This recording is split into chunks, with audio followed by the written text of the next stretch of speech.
Bonjour, bonsoir. Arrête de te morfondre.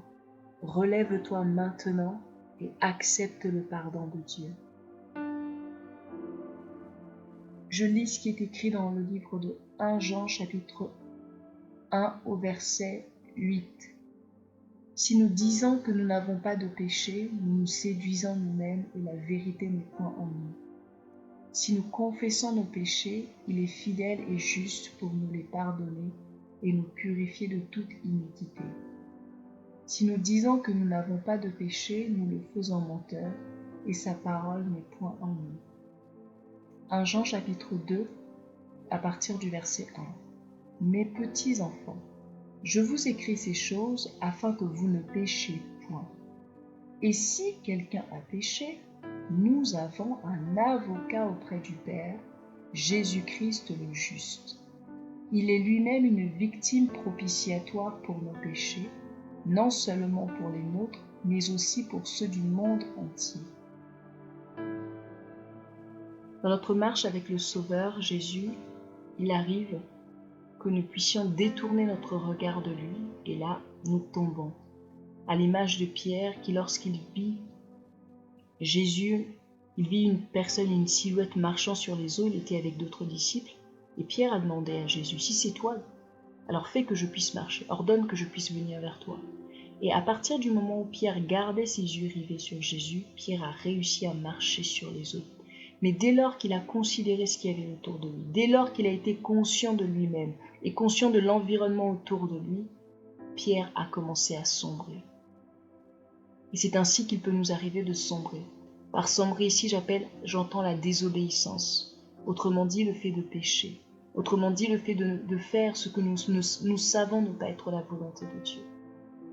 Et lorsque cela arrive, il est possible que l'enfant de Dieu puisse être profondément attristé, qu'il puisse être mal, qu'il puisse être contré dans son cœur. Mais rappelons-nous qu'il y a deux types de tristesse. Il y a la tristesse selon Dieu, et elle nous conduit à la repentance. Mais il y a aussi la tristesse selon le monde qui conduit à la mort. Judas ainsi que Pierre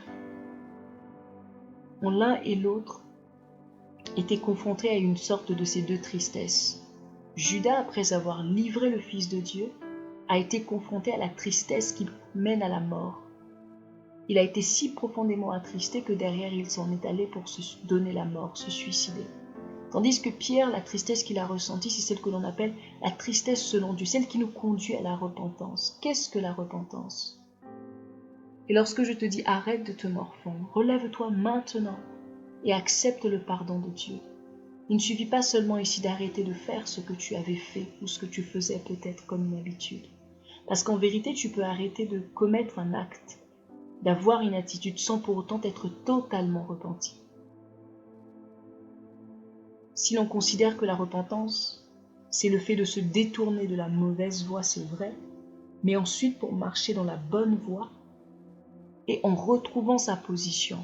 Je vais donner un exemple pour mieux faire comprendre ce que j'essaie de dire ici. C'est comme un enfant qui va casser un verre dans la maison. Ses parents lui avaient bien dit, tu fais attention au verre, mais il l'a cassé. Et donc quand il casse le verre, il sait très bien que papa et maman ne seront pas contents, parce qu'il n'était pas censé faire ça, il était censé faire beaucoup plus attention. Papa va peut-être le gronder, maman va peut-être le gronder, admettons qu'on le punisse et qu'on lui dise va au coin. Mais cette punition, c'est simplement elle dure un laps de temps. Il n'est plus puni, tout va très bien, les parents ont oublié ce qui s'était passé. Que pensez-vous que penseraient ses parents s'ils voyaient cet enfant revenir et qu'ils lui demandaient, admettons que cet enfant s'appelle Martin, Martin, on est tous à table, pourquoi est-ce que tu n'es pas dans le salon ? Parce que j'ai cassé un verre hier et je pense que vous êtes en colère contre moi, donc je n'ose plus venir dans le salon. Au début, les parents peut-être trouveront-ils ça un peu mignon, mais non, Martin, tu l'as fait une fois, mais c'est pas grave, c'est fini, on t'a grondé, mais c'est fini, c'est du passé ça maintenant. Et Martin vient à table. Le lendemain, pendant qu'il y a d'autres enfants, d'autres des enfants de ses parents, dans le salon, comme ils ont l'habitude de se faire des câlins, de passer des moments en famille, où est Martin ? On le voit au coin. Qu'est-ce que tu fais au coin ? C'est parce qu'il y a 2 jours, j'ai cassé un verre et je me sens mal, je pense que vous m'en voulez. Je pense que ça pourra encore aller cette fois, mais au bout d'un moment, ses parents en arriveront à lui faire comprendre que Tu vas te calmer. Pourquoi? Parce que Martin ne croit pas en ce que lui disent ses parents. Ses parents lui ont dit, nous ne sommes pas fâchés contre toi. Nous t'avons pardonné, c'est fini pour nous. Le verre a été cassé, oui, mais c'est fini, la page est tournée. Et dans les deux cas, c'est Martin qui n'a pas réussi à tourner la page, alors que ses parents sont passés à autre chose. Les parents de Martin ici représentent Dieu notre Père, et Martin te représente toi et moi dans certaines situations. Dieu notre Père a oublié, c'est pour ça que j'ai lu le passage de 1 Jean chapitre 1 et chapitre 2. Si nous confessons nos péchés, Dieu est fidèle et juste pour nous pardonner et nous purifier de toute iniquité. Mais c'est ta propre conscience qui n'est pas purifiée. Parce que tu te dis peut-être, oui, mais là, c'était pas une erreur, c'était pas un accident, je le savais, Dieu m'avait prévenu et pourtant je l'ai quand même fait. Et tu continues à te morfondre. Et tu, sans te rendre compte, tu es en train de sombrer. Sans te rendre compte, tu sombres encore plus. Alors que Dieu te tend la main, te dit, relève-toi de là où tu es. Relève-toi, sors de ces ténèbres et reviens à ta position d'enfant de Dieu qui est en communion avec son Père, d'enfant de Dieu qui n'a pas peur de son Père, qui n'a pas honte, qui n'est pas comme Martin qui va se cacher au coin alors qu'il n'a pas besoin d'être au coin. Il a le droit de revenir au salon. Oui, il a le droit de revenir au salon et de pouvoir s'amuser comme il s'amusait avant parce qu'il est fils dans la maison. Et c'est ton cas. Si tu es né de nouveau, si tu es enfant de Dieu, cela n'encourage pas le péché. Cela n'encourage pas la désobéissance, mais la vérité, c'est que lorsque nous désobéissons, s'il nous arrive de désobéir, parce que cela arrive, nous avons un avocat auprès du Père, et il nous faut nous relever immédiatement. Nous n'avons pas de temps pour nous apitoyer, et pour rester sur nous-mêmes encore et encore, oh pauvre de moi. Non, non, non, relève-toi. Parce que lorsque tu t'apitoies, lorsque tu continues à te morfondre, j'ai envie de te dire, c'est pas un signe que tu es... Oui, mais c'est parce que je prends pas Dieu en vain, moi je me dis pas que je peux pécher comme je veux, et non, non, non, je suis quand même conscient, je suis quand même consciente. D'un certain point de vue, oui, mais j'ai envie de te dire, c'est de l'incrédulité. Tu ne crois pas Dieu. Tu ne crois pas les passages que je viens de lire. Tu ne crois pas que Jean a été inspiré par le Saint-Esprit en le disant. Tu me diras peut-être bien sûr que si. La foi est une ferme assurance des choses que l'on espère et une démonstration de celles qu'on ne voit pas. Si tu le crois, alors démontre-le. C'est-à-dire accepte le pardon de Dieu et lève-toi. Relève-toi. Relève-toi. Parce que notre Père n'est pas là en train de te rappeler tes iniquités passées. Lui, il est passé à autre chose. Sauf que toi, tu as peut-être arrêté de faire certaines choses. À l'image de Martin, tu as peut-être arrêté de casser le verre, mais tu ne t'es pas totalement repenti. C'est-à-dire tu n'as pas retrouvé ta position d'un enfant qui peut s'amuser dans la maison, qui parle à ses parents, qui jouit de la présence de ses parents, qui profite de l'amour de ses parents, qui est conscient que ses parents l'aiment et qui savent que ses parents ne lui en veulent pas. On peut arrêter de faire des choses, des actes de désobéissance. On peut arrêter les actes, mais avoir la conscience souillée, une mauvaise conscience, et ne pas avoir retrouvé notre position. Je viens par cet audio te dire, arrête de te morfondre, relève-toi maintenant et accepte le pardon de Dieu. Relève-toi, relève-toi. Je mettrai dans la barre d'information le lien vers un témoignage, je crois, à l'écrit. C'est un témoignage que j'avais réalisé. J'avais publié ce témoignage suite à une vidéo que j'avais traduite du serviteur de Dieu David Wilkerson, que je vais mettre aussi dans la barre d'information, qui s'appelle « Les terribles conséquences de s'éloigner de Dieu ». Et dans ce bref témoignage que je donnais, dans cette partie du témoignage, d'une des parties du témoignage de ma vie, je parle de cette période qui a duré plus ou moins 2 ans, pendant laquelle je m'étais éloignée de Jésus. Lorsque je dis éloignée de Jésus, c'est que j'étais bien née de nouveau avant, j'avais commencé à marcher avec le Seigneur et j'étais complètement retournée dans le monde. Quand je dis complètement, c'est complètement. Je vivais comme une païenne, comme quelqu'un qui ne connaissait pas Dieu. Et pendant toute cette période, il y a une chose avec laquelle j'ai lutté, c'était l'amour de Dieu. Et en vérité, je suis sortie de là, Dieu m'a vaincue, pas parce qu'il m'a grondé, pas parce qu'il m'a crié dessus, pas parce qu'il m'a secoué, il m'a vaincue par son amour. C'est parce que j'ai eu la révélation de l'amour de Dieu. Je n'ai pas encore compris réellement tout ce qu'était l'amour de Dieu, mais j'ai eu une partie de la révélation de son amour. Et il y a une phrase qui m'a secouée, qui m'a bouleversée, qui m'a renversée, qui m'a chamboulée à ce moment-là. Et j'ai lutté, j'ai lutté, j'ai lutté. Parce que cette phrase n'était pas logique, elle n'était pas possible pour moi. À savoir que Dieu m'aime. Et il n'y a rien de ce que je ferais qui ferait que Dieu m'aime plus ou que Dieu m'aime moins. C'est-à-dire que même lorsque j'étais en train de marcher dans la perversion, même lorsque, étant consciente que c'était le contraire des voies de Dieu, je faisais quand même ces choses-là, ça ne changeait rien à l'amour de Dieu pour moi. Et ça bouleversait ma manière de croire. Ça bouleversait la compréhension que j'avais de l'amour de Dieu. L'amour de Dieu n'avait pas changé pour moi. Et aujourd'hui que je suis sortie de cette vie-là, Dieu ne m'aime pas plus qu'avant, absolument pas. Son amour reste le même. Et son amour est resté le même pour toi lorsque tu marchais dans l'obéissance et même lorsque tu as désobéi en faisant cette chose qui te culpabilise tant. L'amour de Dieu n'a absolument pas changé. Absolument pas. Car Dieu a tant aimé le monde qu'il a donné son Fils unique, afin que quiconque croit en lui ne périsse point, mais qu'il ait la vie éternelle. C'est parce que Jésus est mort que des suites de cela, toi et moi, nous avons été justifiés. Mais il est mort pour des pécheurs, il est mort pour des impies, il est mort pour nous lorsque nous le méprisions, lorsque nous le haïssions.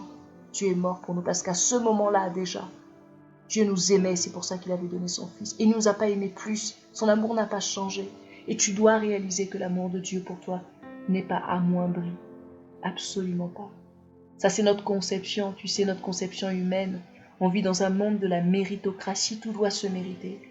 Parce que tu agis bien, je te donne ceci. Parce que tu agis bien, tu mérites mon amour. Parce que tu agis bien, tu mérites ma tendresse. Parce que tu agis bien, tu mérites ma confiance. Non, Dieu n'est pas comme ça.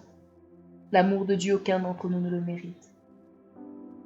Et je prie que cette phrase par laquelle le Seigneur m'a vaincu, si tu as besoin aussi d'être vaincu à ce niveau-là, que ta conception de l'amour change et afin que tu embrasses la conception de Dieu, tu comprennes, tu commences à comprendre une profondeur de l'amour de Dieu. Sache qu'il n'y a rien de ce que tu pourras faire aujourd'hui. Il n'y a aucun péché que tu pourras commettre qui changera l'amour de Dieu pour toi. Jamais. Absolument pas. Absolument pas. L'amour de Dieu pour nous est inconditionnel.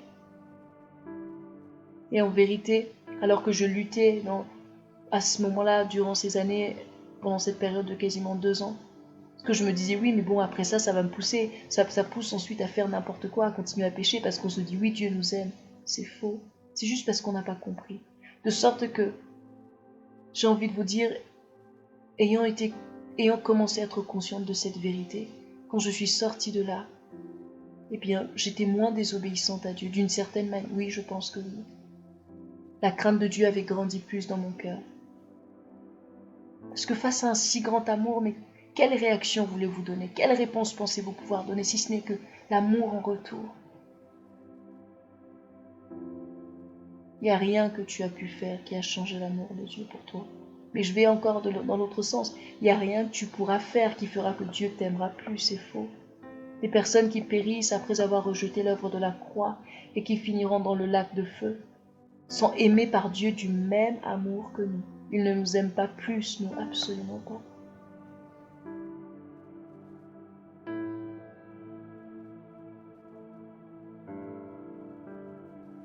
Père, c'est par amour et par obéissance pour toi que ce matin je fais cette vidéo, cet audio du moins, parce que je sais qu'il y a une personne qui a besoin, il y a une personne qui a besoin, il y a une personne qui avait besoin d'entendre ces mots, d'entendre ces paroles. Je n'ai été qu'un canal entre tes mains. J'ai fait au mieux de mes capacités, j'ai fait au mieux de ce que je pouvais, et tu sais dans quel état physique de fatigue se trouvait mon corps, alors qu'il est presque 1h du matin en ce mercredi 3 avril 2019, je n'avais qu'une hâte, c'était d'aller dormir, mais je savais que ça c'est ma part à faire, par amour pour toi.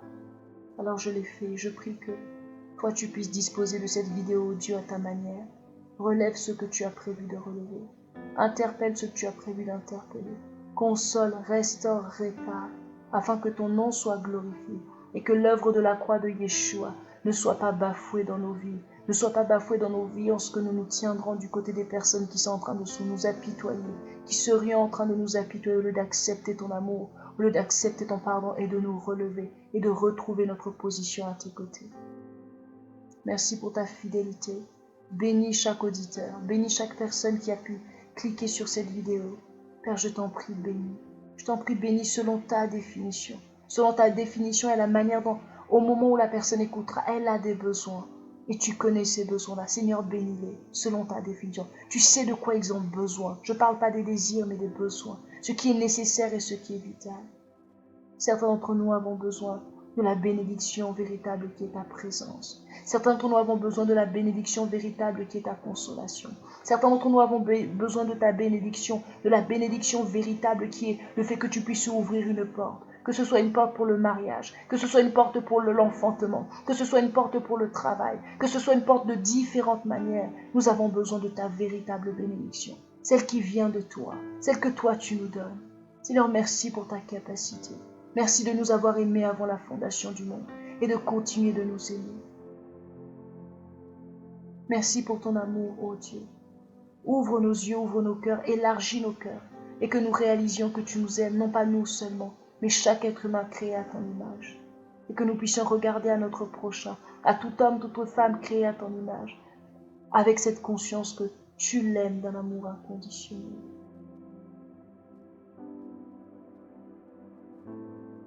Merci encore de te souvenir de ton peuple Israël, de tous ceux qui sont descendants d'Abraham selon la chair. Souviens-toi des promesses que tu as faites à Abraham. Que ces promesses-là atteignent ses descendants aujourd'hui, qui vivent partout dans le monde. Souviens-toi de tous ceux qui sont Israël, au nom de Yeshua. Amen. Que Dieu vous bénisse.